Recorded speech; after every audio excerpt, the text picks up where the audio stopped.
You're watching firsthand. Oh!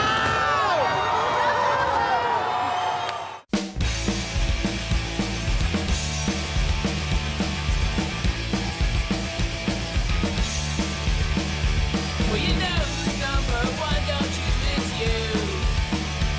Well, you know who's number one, don't you? It's you. Well, you know who's number one, don't you? It's you. Hey, hey!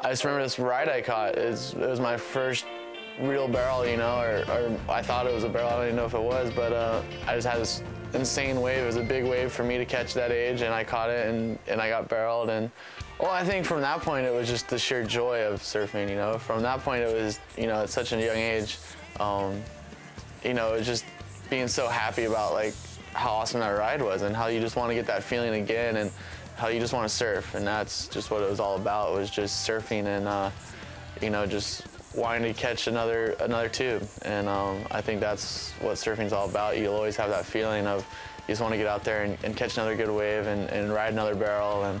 And, you know, the competitive side didn't come till I was older, you know.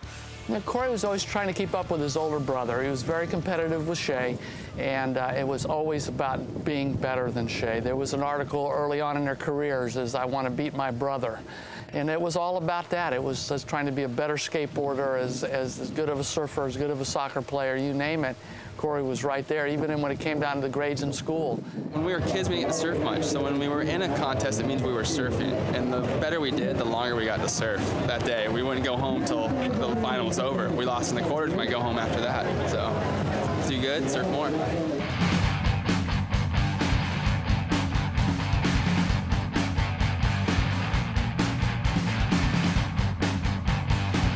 One of those things, like sitting here today, like, yeah, maybe you could call me a veteran surfer. I mean, I did it, the WCT, for 11 years. It's a long time.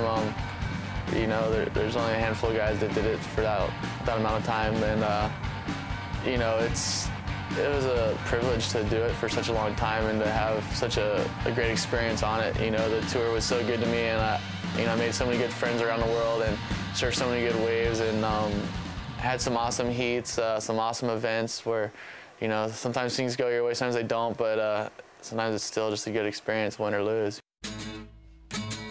The year '99 was the first year I'd ever been to Tahiti, and I'd gotten this little Zodiac boat, and I was lucky enough to be out there because Corey caught this wave at like 7 o'clock in the morning, or it was like 8 minutes after 7. I forget the exact time, but he was in the first heat, which started at 7, and it was within the first 10 minutes of the heat.